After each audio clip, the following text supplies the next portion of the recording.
Park, right? Yes, yes. So how is the weather there? Is it very cold Uh, now? Now it's more in late autumn, Mm. so So I it's kind can of I see that you are in you're more in the tropical area. yeah. So very hot.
ไม่ได้เปลี่ยนชื่ออะ นะคะอ๋อเหรอ เดิน คะ ออกวันนี้เป็นนภรพีอะ ตะกี้เปลี่ยนเป็นน้ำฟ้า อะมองไปเมื่อกี้นี้ตอนแรกงงไงวันนี้ฉันใช้สกรีนสีชมพูหรือวะ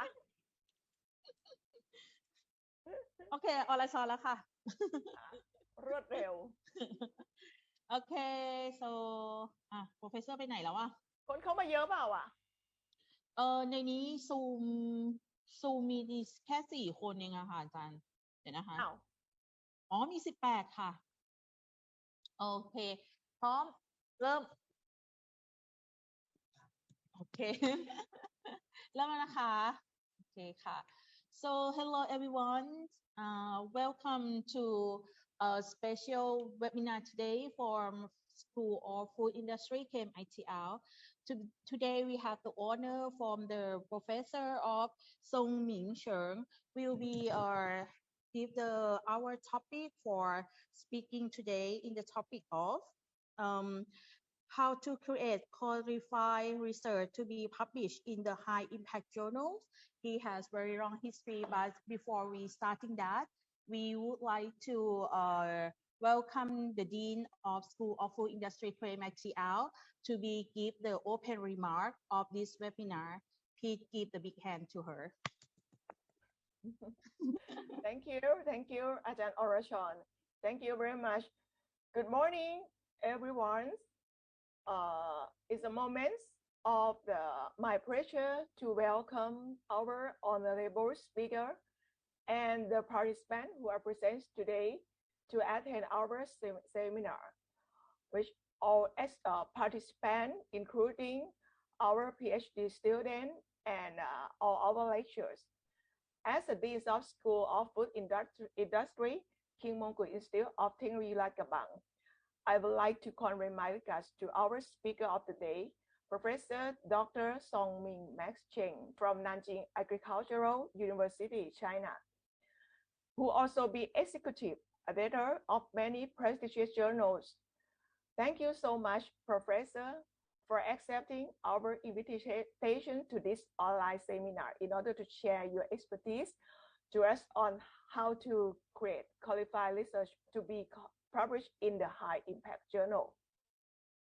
We also wish to welcome you to be on site and looking forward you to further collaboration with our school in the near future.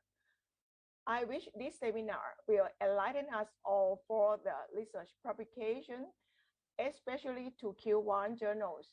Thank you, everyone, and enjoy the talk today. Thank you very much. Okay, thank you very much for the open remark from the Dean. So now I think it's will be the good time for start of the webinar sections. But before of that, I would like to take the screenshot for everyone to join of this seminar. So everyone, could you please open your camera, please? So we take a beautiful photo together, right? Okay. So, so now because we have many people here, so we will take a T of the screenshot. I think everyone is checked the face already, right? So, okay, the first shot, we will take a photo of the first shot. 1, 2, 3, smile. Okay, another one, please. 1, 2, 3, smile. Thank you very much, everyone. I capture every moment of you already. So now will be start of the sections of the Professor Song Ming Cheng of today. So before we starting it, I would like to sharing about his biography. Very impressive one, many of the experience. Professor Song Ming Cheng is received his bachelor degree from Nanjing Agricultural University or NJAU in 1982 and master and PhD program from Cornell University in 1988 and 1991, majoring in food science. in fruit science. He worked as the assistant and associate professor at North Dakota State University, NDSU, from 1990 to 2001, and served as the lecturer of interdisciplinary PhD program in cellular and molecular biology in 1998 until 2001. He then transferred to University of Tennessee, UT, and served as associate and full professor until 2021. Since 2009, Dr. Schultz is also served as the part-time professor in NJAU on over 30 years. His research has been focused on tree and horticulture crop, genetic breeding, biotechnology, and genomics, and has been supported by NSDA, CPBR, DOE, PEA, NSF, etc. He has published over 150 scientific journal articles and award for patents. He has also taught 10 different graduate and undergrad course in horticulture, breeding, biotechnology, and genomics.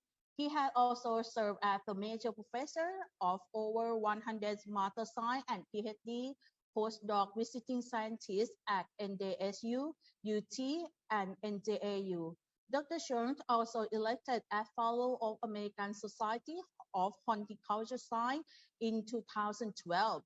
After serving as associate editor for 5 professional journals and the guest editor for 3 issues of 2 journals. In 2014, he launched Horticultural Research, joint publication by NJAU and Natural Publishing Group, now Springer Nature, and has been served as founding of editor-in-chief Horticulture Research in now rank of 1 of 37 in horticulture with 2020 impact factor 6.790. In 2019, he launched Plant Pionomics and served as the co-editor-in-chief. Pionomics is now indexed in Web of Science. He launched Biodesign Research in 2020 and served as executive director. Both Pionomics and Biodesign Research are joint publications by NJAU and AAAS USA.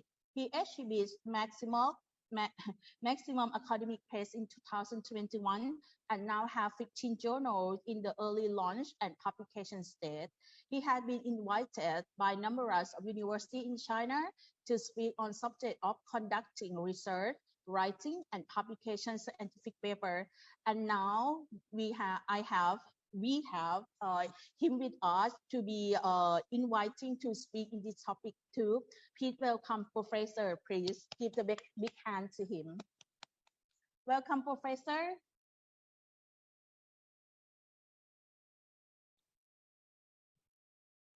Professor Mac. เขาอยู่แต่กล้องไม่เปิดไม่รู้ทำไมเดี๋ยวโทรหาเขาอีกที So a little bit of disruptions of the internet online. So we're waiting for a little bit. So you see that on his own publication in 1982, right? So you see that he has the responsibility of a lot of journal in Web of Science, and also is biology, biotechnology is our base of our study, especially in food science. We are associated with biotechnology too. So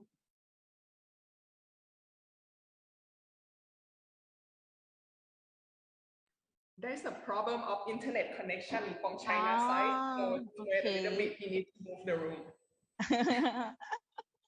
Okay, waiting a little bit. So we will stay together for 2 hours.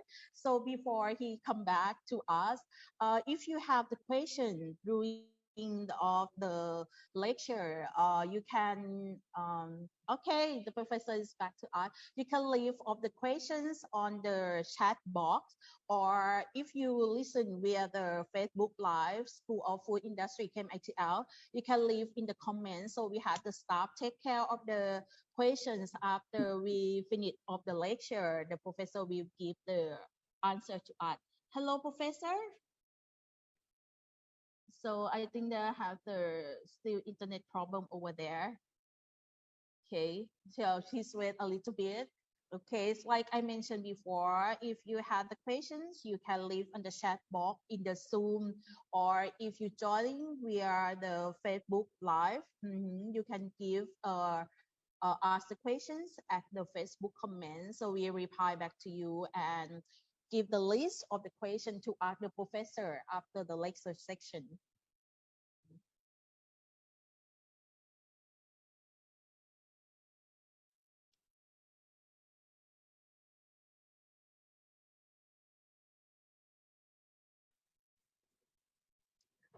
Okay, Pete, with a little bit. I think it's everyone exciting to be give the secret of how to publish in the good impact journal, right? Because now this publications in the good impact journal need to be the good quality of the raw material, so you can generate of the good research article in the future. อาจารย์บอกรอหน่อยนะคะอาจารย์จะใช้เซลโฟน connect แทน So that is some problem on internet, but it's okay. So if you are not in our school, I would like to invite you. We not have just only this. Okay. Okay, Professor is come back. Okay. Okay. Right. Okay. Sorry about that. No problem at all. I think everyone is waiting. So Okay. without wait of time, I will give the floor for you. Please welcome, Professor. Okay, thank you very much Thank for hosting and also my friends Shi Hui Yang's referral. So I get connected with your wonderful university. So let me start sharing my screen.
Okay. Okay, hold on a second. I'm here. Okay. 这个 screen share 怎么上来吧？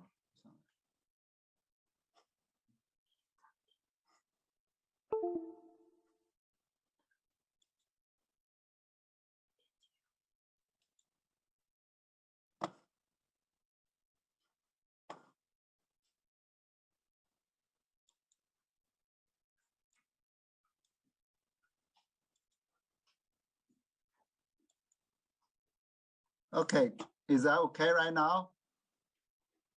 Very nice one. We already see your slide. Okay, great. Okay, it's wonderful to give this talk in your very beautiful university, and certainly this is my first seminar to give into Thailand audience. So today's title would be how to create a qualified research to be published in the high impact journal.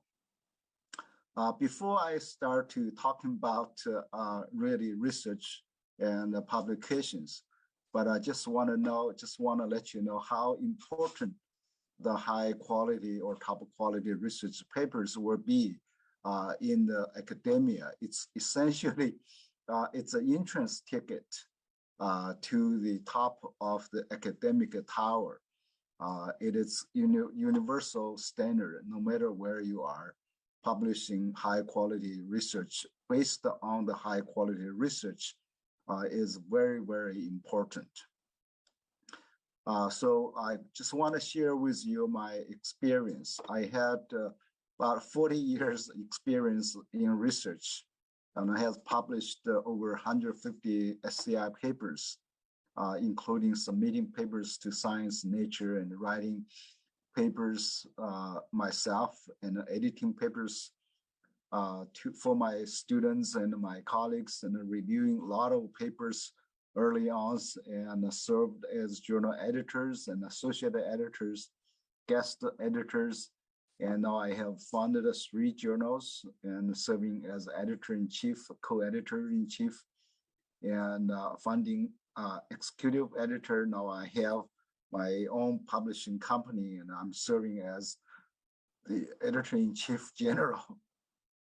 So over the years, I've been thinking about doing the research and writing papers and publishing papers.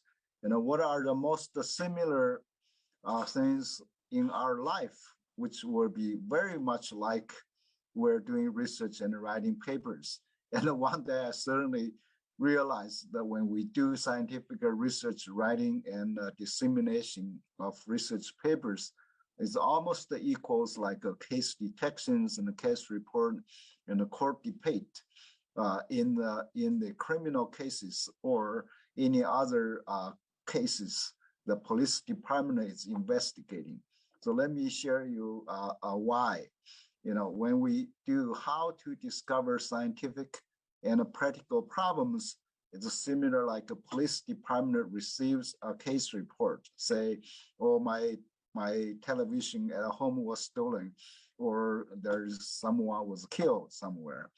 And then when we put forward a scientific hypothesis for our research, then you will see the police department will have brainstorming how to solve this problem case.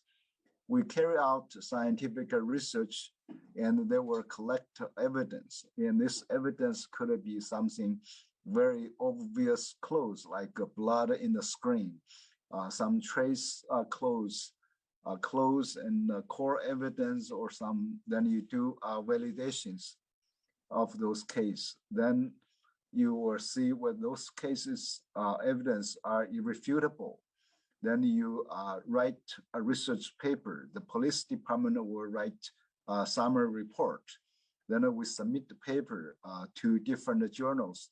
So they would have a court case debate in a different type of courts. Let's say economics court, criminal courts, and some other things. Then we have papers submitted, then we have major, minor, or revisions, and we rebuttal.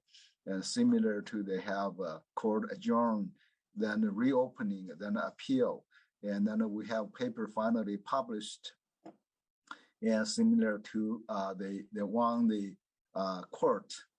And if the paper is rejected they lose the case in the court.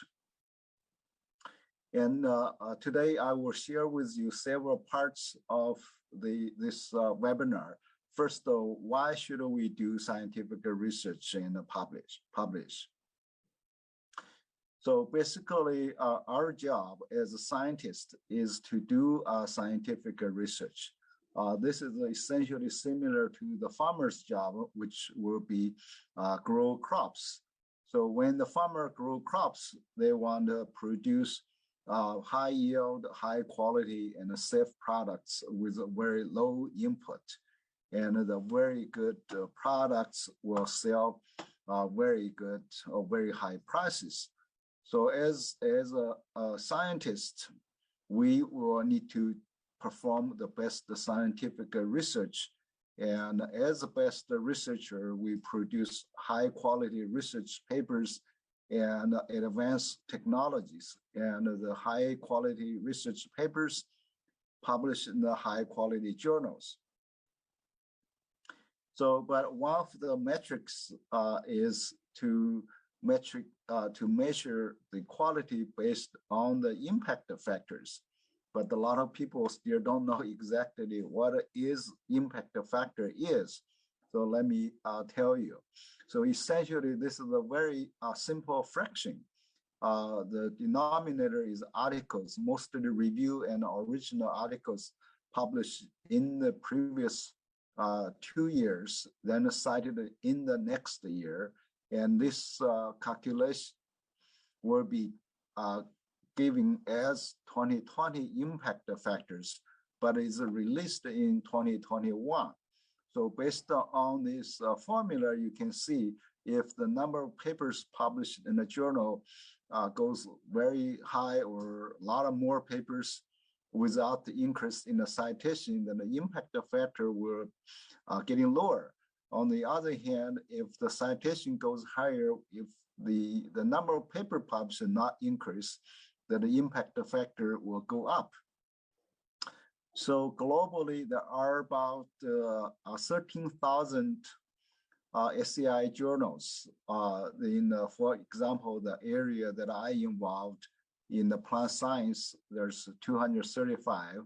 And in my immediate area in the horticulture is 37. I just checked the food science, there are 160 journals. But if you look at the tiers, if all the journals, the lowest top one impact factor is about 20. And if in the plant science is about 15, and in horticulture is 6.7 or 9. And I know that in the food science, this number is much lower. And so the journal that I'm created and edited as editor-in-chief now ranked number 1 in the horticulture area. So a lot of people we're talking about top 25 or Q1, as the dean just mentioned, in a different area vary quite a bit differently, but globally, with all the journals are very close to the area that I'm working on. And I'm pretty sure the food science is very similar in this part. So what is the role of scientific journals in the science and the society? So if you look at from the bottom, that we have the scientific issues, technological issues in the society. As scientists, that we do research and try to solve these problems or these issues. Then we have the results are formulated in the form of research papers that will create the knowledge, and this knowledge then will be published or deposited in the journals. So in this lower portion, the science, technology, periodicals, or put your money into this box in a temple, but nobody knows whether you have or have not put your contributions and how much, because it's not recorded. So when we're talking about the science and the technologies, there will be stages from 0 to 1, would indicating something creative. There's nothing before, now become possible. So that's from 0 to 1. And then this new ideas, original possible concept will be further advanced, then eventually will develop into different products. So this will be a very long process. So so by looking at these ones, we can say every type of research is very important, whether it's from 0 to 1 or to 10 or to the 100. And everyone's job responsibilities are different. So you may be doing work here or somewhere here or someone here. So everyone has different interests. And so we should not look down upon to each other, but we should respect every people who have done the work in the different areas. So we should think about what are your interests and your duties. And so we also know that everyone is making a contribution in this technology or original research to the technology aspect. So hopefully when you finish this, listen to this part, you will know that your work is very important. So now next one is the how we can do the scientific research, because high quality papers is the foundation for the high quality, is based on the high quality scientific research. So when I look back my research professor's career, I summarized my experience. I consider the research itself, or almost 3/4 of the components of the high quality paper is the high quality research itself. This may include original research ideas, hypotheses, and experimental designs, how to implement the research, and including your materials, your methods, your new applications, and your new findings, and then your value of research. So in terms of time you're going to spend on your paper, then it should be 70 to 80% of time should be spent on your creating the high quality research. Then with such high quality research, then you do writings that need to be logical writing, like a police department have a detective stories and present in the court. So then it's about 20 to 30% of time you should spend. So with this, what we should do is try to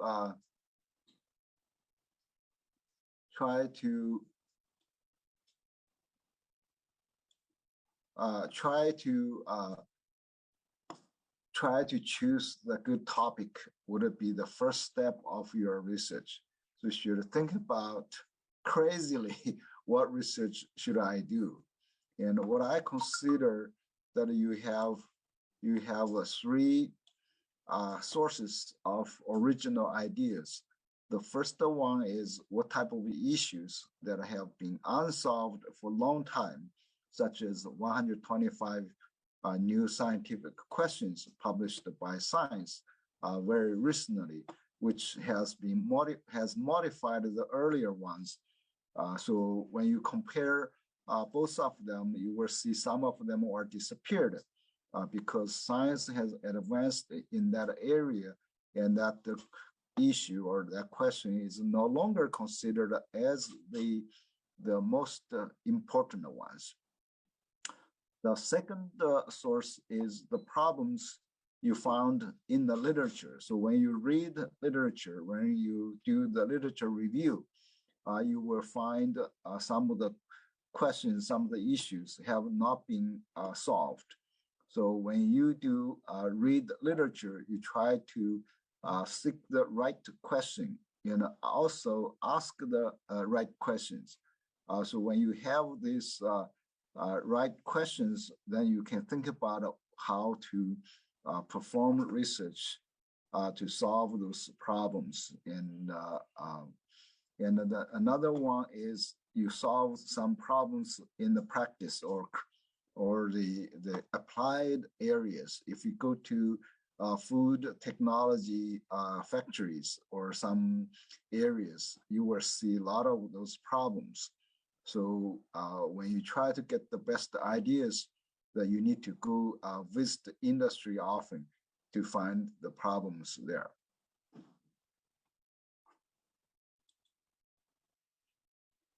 So the first step to create the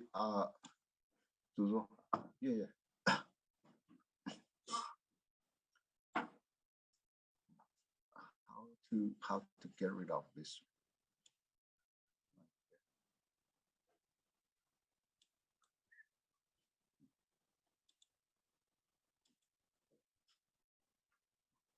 I just want.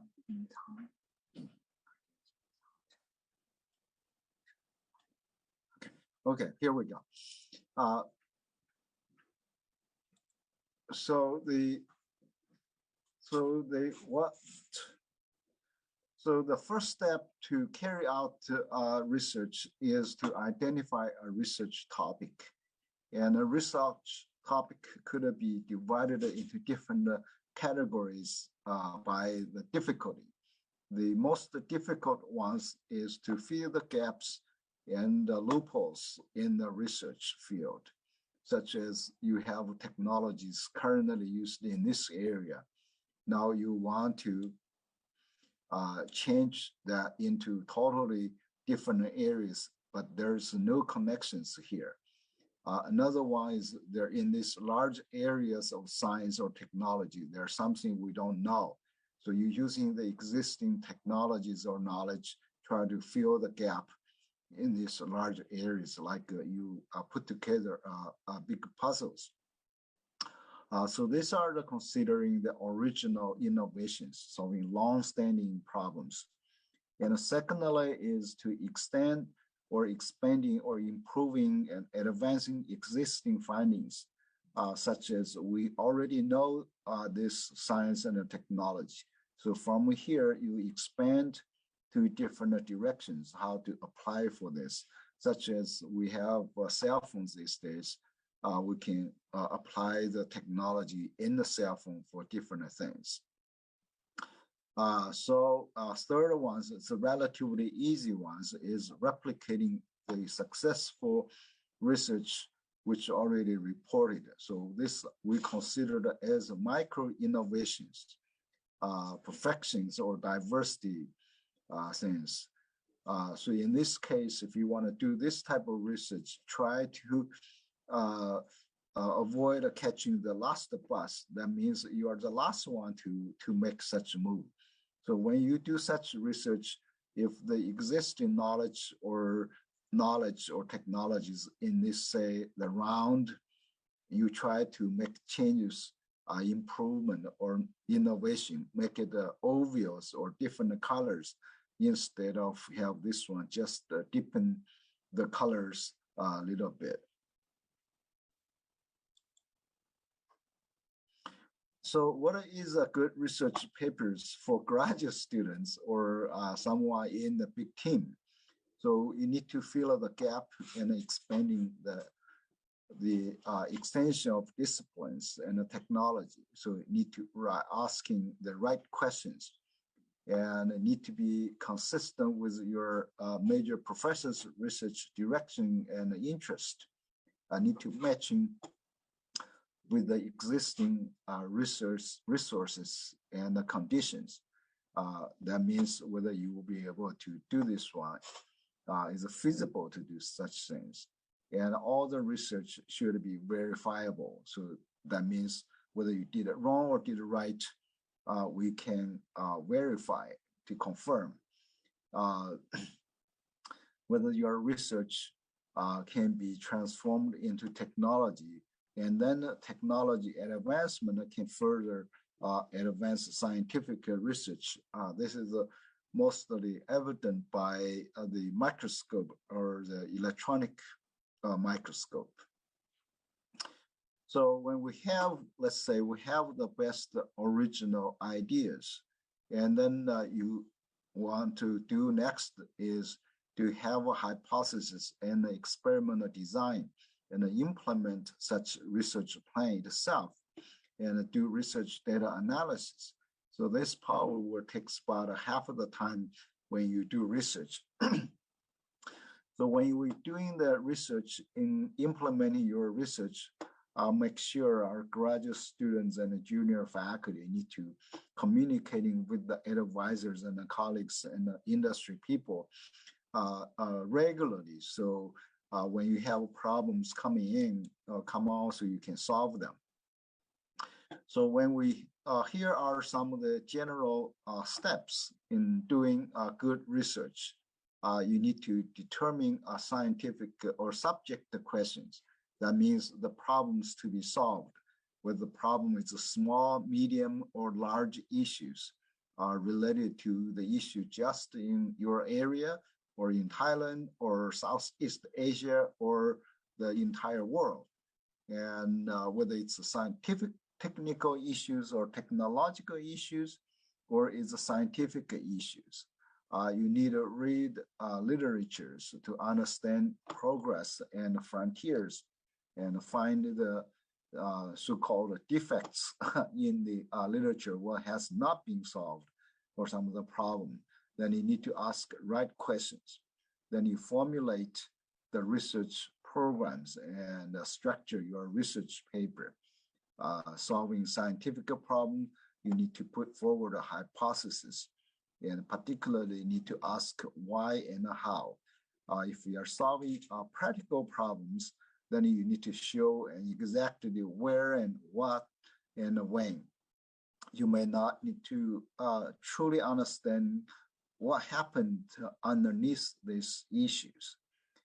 Then you organize the experiment from 1 to n, and these experiments need to convert it into different charts, tables, then explain and approve what kind of things in this chart.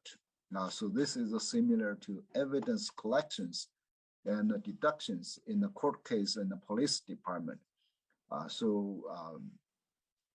Then finally, you implement this research program.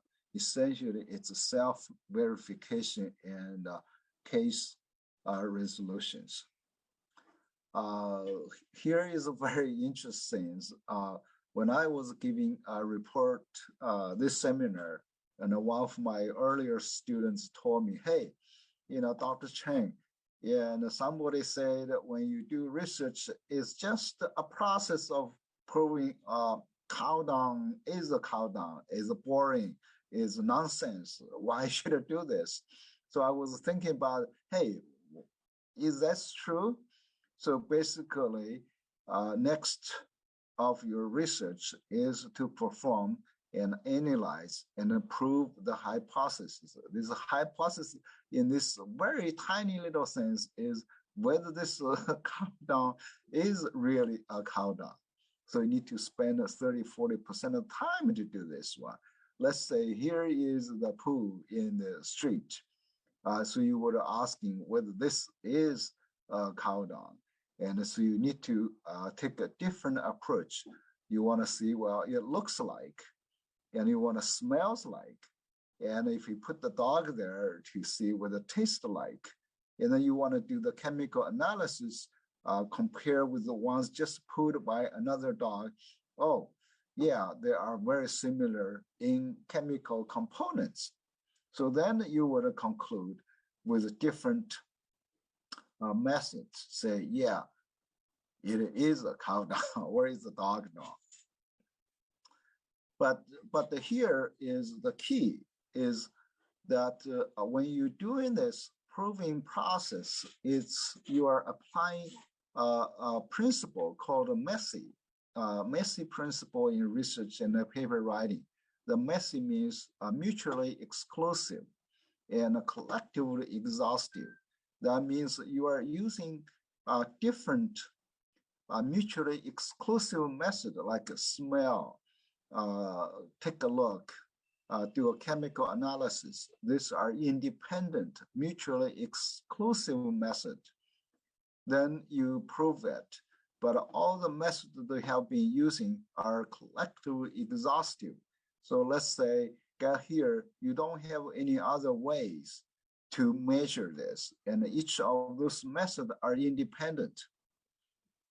So you want to have different evidence to show that your rationale objectives, your reliable methodologies, your evaluable results, they are all in the different parts because these are mutually exclusive and collectively exhaustive. And all of this will be represented by tables, figures, and descriptions. All of those will try to reach a conclusion. Let's say in a court case with who has stolen the televisions or who killed someone. And in the science, we want to see this one has been resolved. But all the conclusions, you need to try to be as precise as possible. The statement should be precise. or we can say the using the smallest container to show this ones. So another question is, hey, why you wanted to prove this dog poo is a dog poo? But this is the same principle. It's a methodology. It's a principle that we can using the same principles to approve whether this is a jet or is a glass, whether this is a gold or it's a copper. With recently, there's multiple vaccines and globally, and you want to test which vaccine is most effective.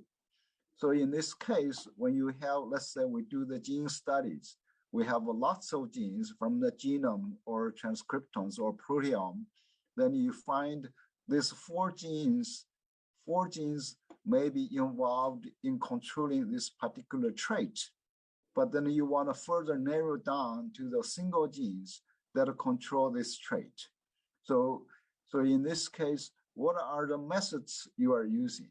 So are you using the MESI principles? And then, the conclusions you are reached here, can you say this single gene control this trait, or this four genes control these traits, or this trait is controlled by the genes in this larger group? Okay, so then in this case, you have the smallest, most precise statement or conclusions, and definitely what issues are you studying here? For example, here's the longevity genes, here is obesity genes, here's a high yield gene, here is the flower color genes. So if you look at here, the single relatively less important biological questions could be put in the larger biological issues, and could be in the even greater issues. But when we study these things, we need to go from broader issues to the smaller ones, then go to the core ones. So from this many genes to four genes to single genes control these single traits with whatever the traits it is. So when we writing papers, a lot of people ask me, hey, Dr. Chen, how to write the good papers? I said, well, before you writing papers, actually, before you doing your research, not when you start writing the papers, then you should know what target journals you're gonna publish. For example, what level of journals you're gonna publish, what depends on largely what type of issues you're gonna solve, the category of papers you're gonna publish, whether it's basic research or is applied research in what field of research. Then you want to see whether it's an international journal or it's a local journal in China, let's say, or in Thailand. Whether your work is a systematic research or it's a phased research results. You say like a book chapters, this chapter 1, then the chapter 2, then the chapter 3.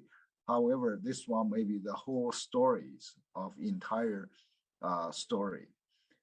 Then you will need to consider the journal's review process. You need to consider the writing format of particular journal. So basically, when you're writing papers or you are doing the research, you need to apply some of the simple logical thinking principle. So basically, you want to write scientific detectable stories before you start doing research. When you get to the point of writing the paper, it's a little bit too late. Okay, the third part, let's look at the paper structure. I summarize into 4C and 5 whole. We'll let you tell you a little bit later when I finish this part. So what are 4C and 5 wholes? First of all, let's look at the relationship of each part, every parts of the paper. So when we look at the paper, we have I'll call it running titles, which normally shown in the right corners or left corner of the each paper. That's the short version of the title. Then you have a title, which is the short version of the abstract. or it's a summary. And the abstract is a short version of the full paper. Okay, the full paper could be a short story, could be a medium-sized story, or it's a long story. And the charts and the tables are supporting evidence. Okay, then the reference are history contributors who has contributed similar research or led foundation for your research in this particular area. Then there are some other supporting materials. So you have a main body, you have abstract, you have a title, and then a whole thesis or whole paper is a self-verification science detection story. So the title is very, very important. It's a summary of the summary. So when you have a title, you try to have a first sight effect. That means when somebody can the title, they would like it. Yeah, this is the ones I want to see. Essentially, you tell you a mini story, and then by look at the title, you will know what story. Okay. Then in this case, you want to have a title that will attract attention of editors. When you submit the paper, you want to attract the attention readers after publication. So what you do is need to highlight the first impression. You need to have a factor of like falling in love after first sight. Try to be as precise as possible. He wasn't using the refined or defined the words, not to using a study on like research on, because it is a research paper. There's no reason to use these words again in the title. So for example, here are there are 3 different ways to present titles.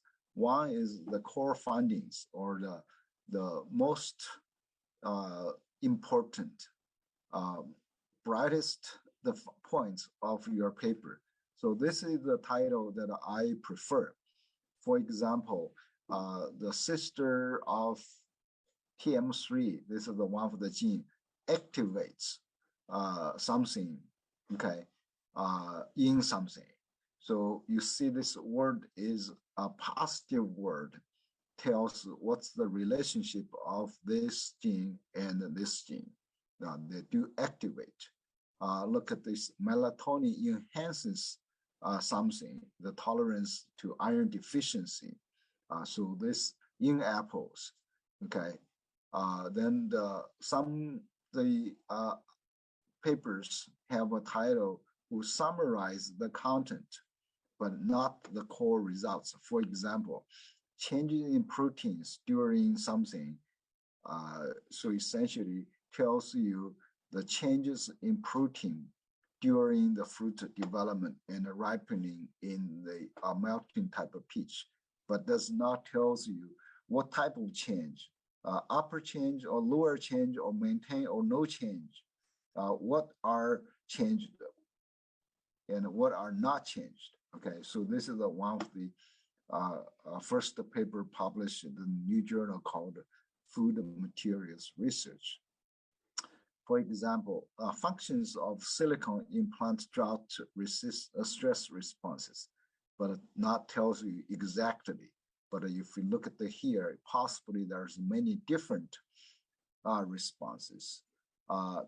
Dissecting the membrane microtubule sensors in grapevine defense. Okay, so there's occasionally we have a question titles. Mostly this is a little bit short to reach a conclusion. So they're using this question. Abstract is a slightly bigger version of story than the title. Good journal editor or editor-in-chief at this point would generally probably nearly decide whether to solicit reviewers or not. The reviewers will decide whether to review this paper because they may not like it. It's not in their field. or just not in the level they want to review. The reviewers basically, after see the abstract, probably has formed opinions whether this is a good paper or bad paper. So writing abstract is very important. So what are the abstract content? So first of all, you need to have need to state the research question. So basically, from the general to specific, need to 1 or 2 sentences. Basically, this is the short version of introduction. And then you have overall research objectives and the methods, 1 or 2 sentences, which is a short version of material and methods. And you have key findings, which is a short version of results, and overall value and the significance of the study in relation to the issues you want to resolve, which is a short version of discussion. So normally, some of the journals requires about 150 to 200 words. Some are very restricted. Some journals these days have a separate paragraphs specifically ask you these issues, these points. For example, here is the abstract I just took from the paper I just mentioned. So you look at here, you can separate this part here as green as broad situation. Then you have word but or however, then this showing what something have not been solved. So that's the problems or the issues. Then you want to say here to do something, to investigate something that will tells you materials and the methods. And here are the core findings, blah, blah, blah, blah. And then finally you will have, okay, what is the conclusion? What's the significance of this work? It says this findings lay the foundation for further elucidation. So in the introduction, you need to tell what's called 3 knowledges. One is known knowledge. That means what are the issues and the significance of these things. Let's say food is essential for human survival. Okay, the carbohydrate type of food is giving energies, but why people have obesity after eating too much? Then how much is good? How much is too much?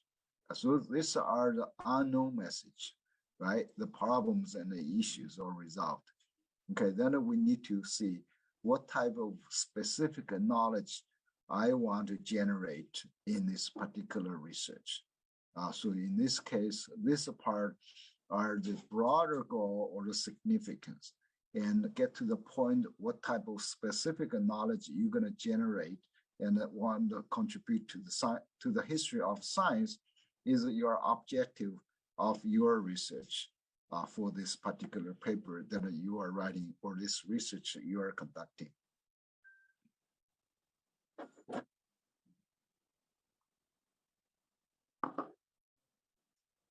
So when you're writing introductions, you first of all need to describe the broader background and the known issues in the research area. We call this context. So tell me in the particular area your research, why it is important in the broader sense.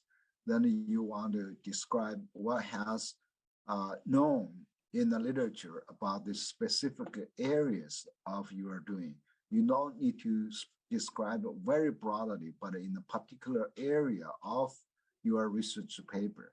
Then you would say, however, some of the issues that have not been resolved, okay, and there are some disputes right now in the literature or inconsistency results in the literature. So in these particular areas. So you want to do is to solve these problems. Okay, sometimes you will give this small summary what happened here. So basically all of this, you will tell people the circumstances that you want to do the research. What are the conflicts or unknown things, the key problems that you want to solve these particular issues. So this is the rule of the introduction need to offer in the paper. The material methods, for the principle is you need to have sufficient description and to allow people to repeat your experiment without the questions. So this would include sufficient description to materials such as sources, features, quantities, and qualities. The sufficient description to methods, whether it's new methods or the interdisciplinary methods, instruments, procedures, all of those, or which one you followed in the published work. Then you have the experimental designs. Yeah. Statistical analysis. Basically, this what tells people the data is reliable. Okay, so all of those is try to ensure the credibility and the reproducibility of research or the conclusions you reached. When you're writing the results, you just straightforwardly describing your research, what kind of findings by grouping them from basically similar to what you presented in material and methods, using what material and what method generated what type of results. Okay, don't need to repeat the methods, materials and methods, because this only tells the results. Don't need to discuss the results. Need to complete and accurately describe the results. You highlight the key findings. Need to be logically and writing in the other sentences. Normally, you will have the order inconsistent with material and methods. Describe and the charts also consistent. Then you describe the results accurately without discussing them. Normally, when you're writing the results, you're using the past tense because the work has already done. Sometimes you have journal or the research paper is not so big. You want to have conclusions and discussions combined with the results, but normally it's not. The tables and the figures are essentially the evidence of you collected to supporting your conclusions as evidence that is showing along with the descriptions. So you can describe the results, need to be easy to understand, not to trace back to the text. So the legend of the figures or the description in the tables need to be comprehensive. The color contrast in the chart and the figures need to be good, so then you don't have to confuse them. Whenever you can, using the statistical analysis. Some journals requires each figures put in a separate page. Here are the reasons why high quality papers and the figures are important, because one of our reviewers said for this particular manuscript is the figures provided are of substandard quality, too poor to be properly evaluated. That means your results may not be in a high quality to judge whether your research is valid. And the discussion is something that you generated from describing your original idea. You generate a lot of results, then you want to come back to discuss what you want to generate. So basically, in this part, you need to go back to the research topic and the issues in the introduction. Okay, to see what kind of objectives you have set your goals, whether you have met those goals. When you're writing the discussions, you don't repeat the methods and the results itself, okay? You need to, then you discuss the results. Basically, is what problems you have solved or have not solved. And if not solved, then why not solved? The significance of the study, the future research directions, future applications of your results. Okay, you need to compare your results with published articles. What differences, what similarities, what's the novelties, what the quantification of differences. All of those need to be accurately described, including the methods and the results, okay? Basically, you were referring what your research, your particular research, in the history of science, what your role has been played, what others have been played. Normally, you want to give a take-home message, basically the core findings or results. So this case, a lot of researchers or people who writing the papers consider this part is the most difficult to write. But when you think about, so my experience in the last many years is to have the key results combined with the literature, then you have your own views of your research, basically compare with what published in the literature. What are the issues you try to solve? Then you would be relatively easy to write this discussion part. Okay, then you have authors' references, acknowledgement. And so a lot of people don't consider this part very important, but if you look at our research in the history of science, you can look at what are the people in the past has contributed to the science, essentially who has contributed and what has contributed and who do you admire and which groups you are belong to, especially in the mathematical physics field. And we are the people currently doing this. So what we are contributing, how you would contribute, and where you be recognized or admired by the people in the future. So here are the people in the future. Then they're gonna refer to what we are doing. We are referring who had already done in the past. So published papers are recorded in a history. It's verifiable. But if you don't have paper published and those are not officially recorded in the history, so it's very difficult to verify whether you have or have not. So in this regard, that's why the reference is important. Here is one extreme example. Here's a Nobel Prize winner, Donald Strickland in 2018.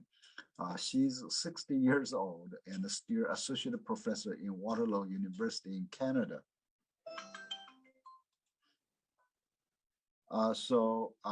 When Nobel Prize Committee eventually traced the work and get back to one paper she and her advisor published 30 years ago in a journal with impact factor less than 3, but this is the original research as we mentioned from 0 to 1, and so they awarded her one of the Nobel Prize. And so let's see how important is the research results being published. Finally, she got promoted to full professor just based on this prize. And the reference, when you're writing the reference, you need to strictly follow the journal's format. It's because you want to contribute your paper to that journal, you should follow their rule. It's very, very simple. So when you're doing the research, writing the paper, it's probably would better to managing your references with EndNote or other literature managing programs. The acknowledgement is to tell who need to be acknowledged. Mostly the academic, professional, and personal morality, because you don't want to publish paper without telling people who has helped you. So then who should be acknowledged? Mostly financial resources, project funding agencies, so on and so forth, and who has supported you by contributing something relatively small, but not enough to be considered as the author. Then the people who are in your unit leaders, who are your colleagues, family members, they're just the friends and family members. They have not done much for your research, and they should not be acknowledged. Okay, so let me summarize this whole paper into 5C and 4C and 5 whole. 4C is first C is context, which is an introduction. Essentially, you need to tell people why you want to do this research. So these are the areas you need to tell people, like background issues, whether how big are the problems you are solving, why you want to solve this problem. Okay, and then you will get to the second part, second C, which is the materials and the method, is how you did this research. You want to have the work repeatable, so that people can tell whether you did it right or wrong, or your results are reliable. And then you have the third C is the content, is your results. Basically, is what you found in this research by doing this research. This need to be represented by descriptions, figures, tables and figures and pictures. And then you need to discuss all these results, whether individually, smaller part, or collectively. See how your results relate to what you wanted to do. That means from here goes back to your original issues that you want to solve. So these are the conclusions. So if you look at the layout, the introduction goes to have this question you want to do, then how you do it, and what you found, and how they're related to this. If you see this one, it's a circle. It's a self-proving process. And in the layout, introduction need to be represented in abstract. So is material, method, and results, and discussion. And all in all, need to get to the point. This point is the title. Tell people what exactly you find. And the 5 wholes are authors, who did the work. And also orders is who did what. Also the author contributions. Then the reference is who did what historically, who has helped lay the foundation for your current research. Then the acknowledgement is who supported you to do this work. And a conflict of interest is who may have conflict of interest. The reason to have this part is a lot of drug companies have developed the drugs. They want to see which drug is most efficient or better than others. So you need to tell people whether this company has supported your research, so that your research may put in question by the readers. So the fourth part is a submission and a review process. So let me first to share with you what are the most common reasons for rejections. First of all is the plagiarism. Repetition rate is too high because it's not your original writing, you copied from others.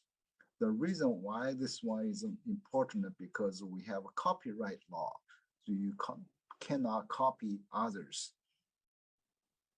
And also the format, submission information is incomplete. So at this time, the editorial office were communicating with you to provide full information. And poor writing, and mostly the editors or editor-in-chief will decide at this moment whether the paper should be returned to you, rewrite, because your writing is not good, so that the science cannot be accurately evaluated. And the research content does not match the journal's scope. Let's say this is a fundamental research journal, but your research is applied, and your work is in the physics area, but you submitted the journal in the mathematics field. A large gap between research quality and a journal's reputation. The problems with experimental design, so that means your data may not be reliable. Conclusions cannot be accurately evaluated. Research questions are not solved. The discussions are not supported by results. All of those will be causing the rejections. So when you writing the papers, there are some smaller writing mistakes. So you can eliminate by using English writing program, like Microsoft Word to write. In this case, some of the red lines will say you have misspelling. The grammatical errors are represented by blue lines. And some of the punctuations can be eliminated because like the period in English is a dot, but in Chinese is is a circle, little circle. Right? So when you're writing, so you need to read your content aloud, so you kind of feel sometimes very awkward. That almost means there are some writing problems there. The most grammatical mistakes are mostly unmatched. For example, singular versus plurals. Let's say we do, you do, and she does. Okay, these are the plural singular, and the subject, the verb does not match. For example, we say we do, and she does. There are various tense. Let's say we did, he did, we will do. So these are the need to be matched. The comparisons don't match. For example, VC content in Apple is higher than peach. So this is a not matching comparative subject. VC should be matched with that. That here indicating it's a VC. Incomplete comparisons, okay? Respectively, I don't know exactly why we need to have a comma before that. Then the sentences are too long. There's too many clauses, too complex sentence, which is very difficult to understand. So we need to write in the simple sentences and shorter sentence. If need, put the period, start a new sentence. Frequently, we see the inconsistency in writing. For example, sentence patterns from active sentence to passive sentence should be avoided. Advice in using the language editing service. Many people do use the service, and I do use it sometimes, but not many good companies are doing well on this area. So what you need to do is to using the people who understand your research subject. Choose reputable language editing service. Before you submit your paper, I advise you to check your paper and to have a good feel whether the paper you feel is perfect now. You cannot do any better. And you cannot, if you cannot do any better, then you can submit. If you feel that the paper still can be improved, then you should not submit, because you will not expect the editor will consider your impact of that paper is perfect in his or her hand, okay? And then you want to choose most appropriate journal to submit. May not be the highest impact factor journals in your field. Certainly impact factor is very important, but not the only factor. You want to match your paper to the scope of the journal. So you need to read the journal's description to see whether your paper match the journal's scope. You need to check the article types.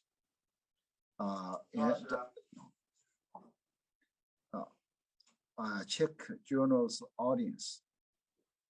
Yeah, because the paper you publish want to let the people read your paper, appreciate your paper. But if nobody read your paper, then there's nobody gonna appreciate your paper. So if the paper in the area where you belong, there will be more citations or help you increase improve your H index. The advice when you submit is follow the guidelines strictly. So whatever the journal requires, you should follow that.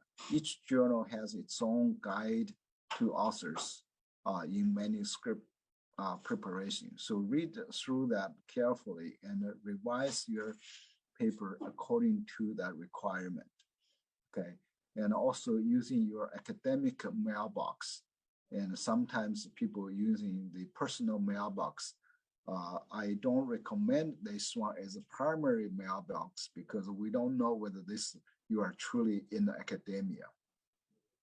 When you recommend reviewers, you want to give the full information, not to recommend reviewers such as your colleagues with collaborations, co-authorship, same institutions, your student, your mentors. If you can also suggest reviewers who should not review your papers, but you need to give the reasons, okay? When you suggest the reviewers, you should submit the people, recommend the people who did a similar research, published the similar papers, but has no relations with you, so they can judge your paper well. And when you submit the paper, you need to write the cover letter. So in this cover letter, you want to say, I request this paper to be considered in your journal by these authors and with such title. You normally want to describe what's this research, its significance, why it shoots into this particular journal. You need to declare there's no conflict of interest. So no others may have influenced the research. Now, all the authors should tell the journal that all authors agree to submit, because some of the journals, I frequently got the email said that you submitted this paper as a co-author. I said, no, I did not. Somebody put my name there just because I'm kind of very well known. And also in cover letter, you need to give the corresponding author's information, how to communicate with the corresponding author. And when you click the button submit, before that, you want to make sure everything is correct before you do. And once you click that button, you implies to the journal that there is no academic fraud committed in this paper. All the data are accurate, at least no intentional fraud. So after the paper is submitted, you will reach to the editorial office. Then editorial office will do quality control. So if we look at our journal's system, you will see here days in systems. Some of the papers here are for quite a long, for but in my folder it's only 1 day. Why this one here for 38 days? Because the editorial office are doing the quality control. Some of them are long delayed because they are not offering the right information. But you will see here why being here in my editor-in-chief's office in a different times, because I may be busy in doing something. I have not handled the paper for last few days. The review process, there are different ways in different journals. For example, editor-in-chief will review and decide immediately. This is what I hear about 50 to 60% the submissions to horticulture research. Then the editor seems to be okay with this article, then we'll pass to the associate editors or editor.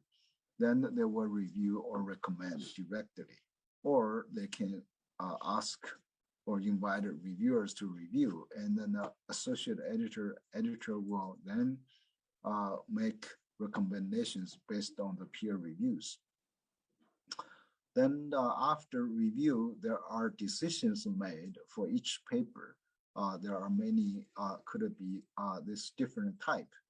Complete rejection, that means not ask you to resubmit this paper. Then a rejection, sometimes say, well, we need to resubmit this paper because revision can be so big.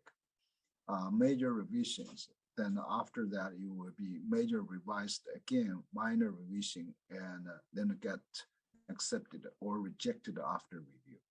Some papers are minor revisions, then accepted after minor revision.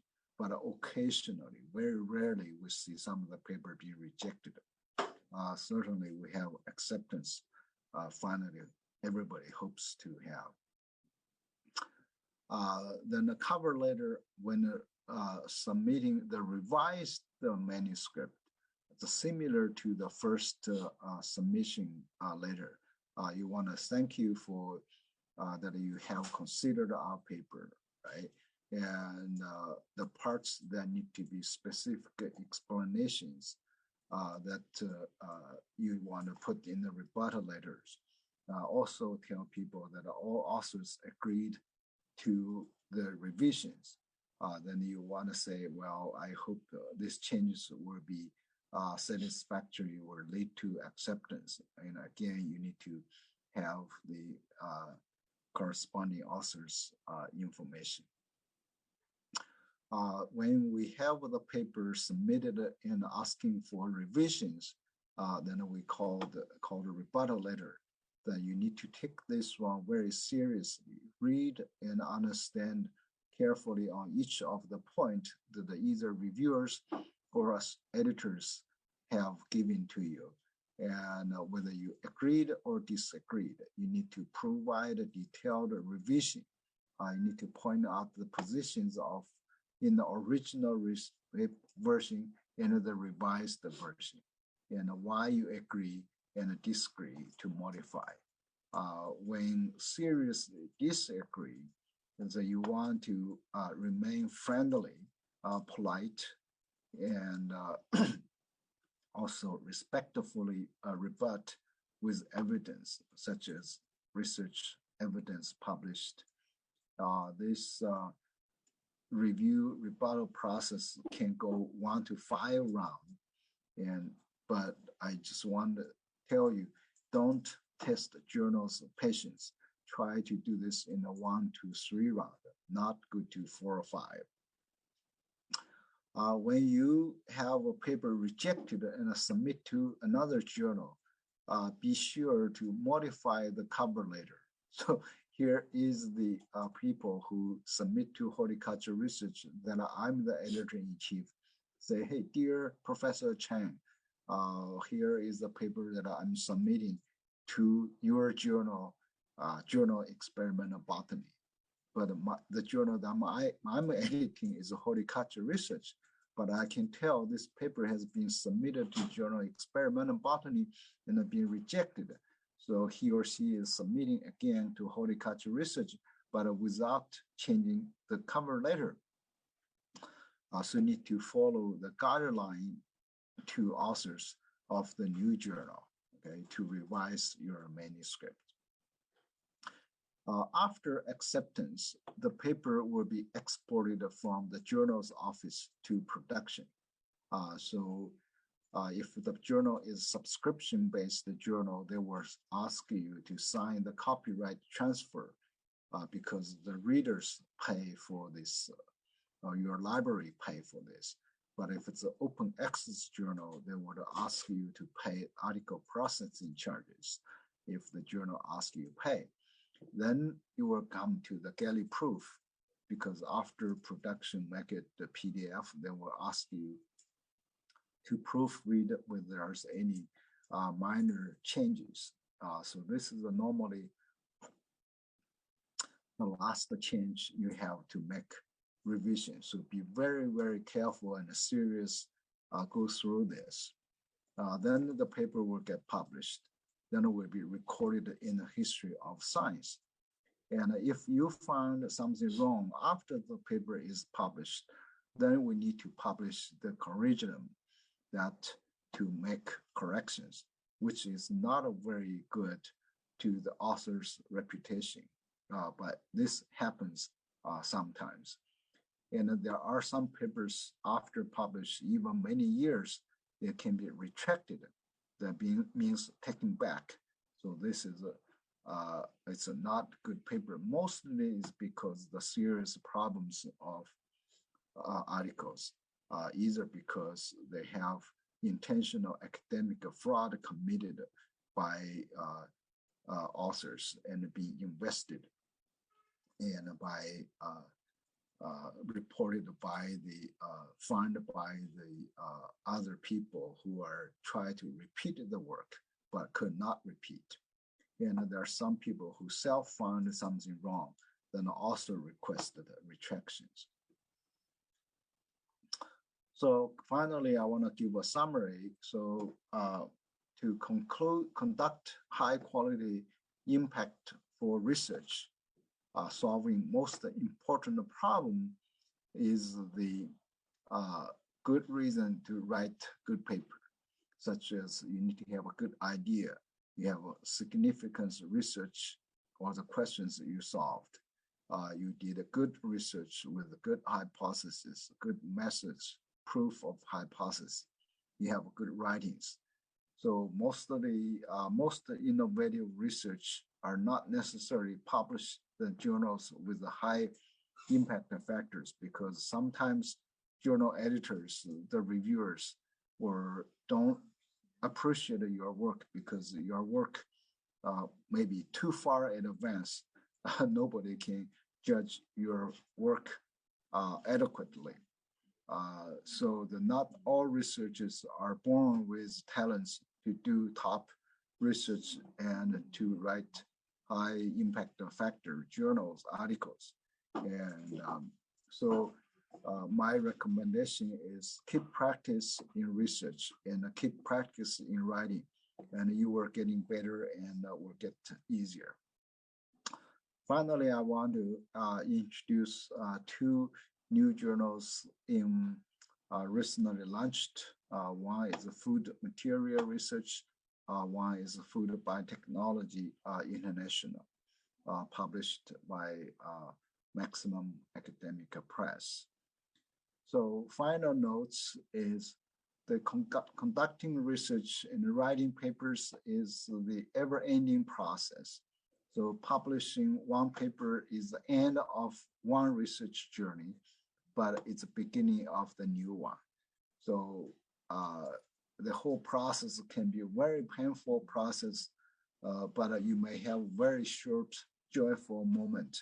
So when your paper is accepted, you will have the feeling say, yeah, I did it, right? So let's go and create high quality research to be published in a high impact journal. Thank you very much. Okay, thank you very much, Professor Mac, for your valuable the knowledge for the publish of the high quality paper. So now we on the sections that everyone waiting as the question and answer section. So anyone in the any participant in the Zoom that have the questions or not?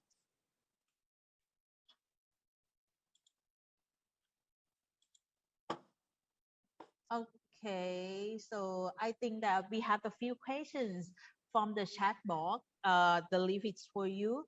The first question is, if the result of the study show negative result, is it possible to publish in for Taiwan with a high impact factor? Very difficult one. So what is your idea, Professor? So this is a very interesting question. For a long time, scientific community have wanted to have journals that publish negative results, because when I read those negative results, then I will not repeat the similar mistakes or do the same thing again. But people always want to say how important your research is, the impact of your research. So this is a very interesting. So like a PLOS One was originally created to show, as long as your research methodologies are right, accurate, and science should be judged by scientific community. But then the lot of people in the community consider PLOS One as a predatory journal, because you pay the money, you get published. So it's a dilemma. So I personally feel that we should have those journals. Should be negative results should be recorded in the history of science. That means you tried, you prevented your followers to make similar mistakes, or don't to travel the same road because you will see the bombs, landmines there. But it's difficult sometimes to publish the research with negative results. Thank you very much. We had much more hard work. So the second question, they're asking that some university or some institutions have limiting result, like technologies, equipment, therefore is unable to publish the high impact factor journal. How should the scientists working in that university or institute that go about to design the experiment in order to publish in high impact journal? Do you have some suggestions?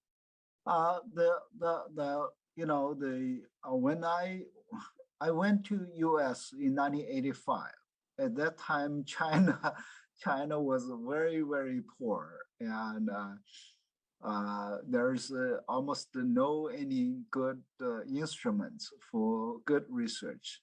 So people are publishing research mostly on the applied areas.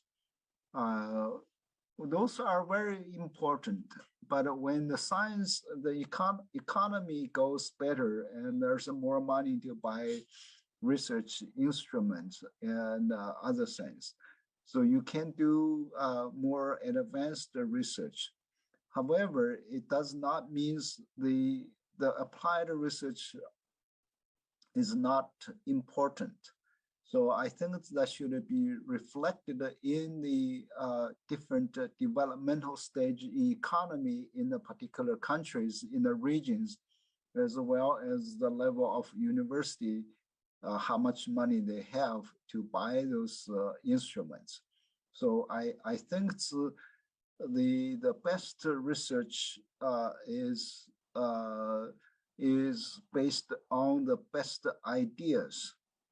If you can use the very simple method to prove very important ideas. That's very, very important. Mathematicians are generally just to have a pen and a paper. But latterly, they do have high computing power to do so. So I think it's in a different universities with the different instruments, you can do different things. Sometimes you can only do those. On the other hand, if you don't, you try to do collaboration with the people who have those instruments or have more advanced ideas. So collaboration is very, very important. And so, so we see that China is doing a lot of things now with neighboring countries. So certainly we do in China welcome students from neighboring countries. China has now a lot of students from Pakistan, from India, Bangladesh, but I have not seen many students from Thailand. So when I was in the US early days, I was one of the international students there. We have a lot of my colleagues from Africa, Israel and other countries. But we see now more students are international students in China. So I see that I can expect science will be advanced in Thailand as what the China has been doing. So I do see that the more papers, more high quality papers, more technology advances, science advances will happen in Thailand in the future.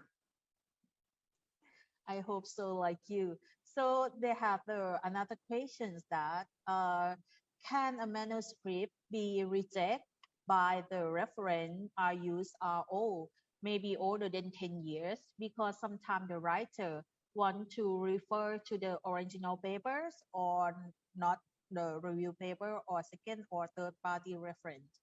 You mean they can reject for the older of the reference older than 10 years? No, the Nobel Prize committee traced the Nobel Prizes, the original work back to 30 years ago. So so I don't feel that there should be a good reason for that. However, when you see the science advances so quickly, if you are doing the work in something cutting edge research, let's say cancer research, they change every like 3 months, 6 months. So you need to show that your work is up to date. But I don't feel that we should reject the paper because you cited the paper which is 10 years old, because that could be original ideas in this particular field. So that's what we have, the history of science. We have citations, references with long histories. So that should not be the basis for rejection. Okay, so the date is not problems, right? Mm-hmm. But if you're doing the cutting edge research, but let's say you are doing the genome research, all your paper are cited in 1980s. That's certainly not good because in 1980s there's no genome sequencing. So it depends on the topic. Okay. Right. It all depends on topic. And also there are some issues or problems that have not been resolved for a long, long time. So and revisit some of the issues that you need to cite some old papers, even 100 years ago. Okay, right. So they have anyone want to ask questions from participants? Yes. Yeah. So no, they have the question for me. Okay. Okay, if I know editor-in-chief like you, so is it easily to publish food material research the new food science journal? They normally the high impact journals are determined by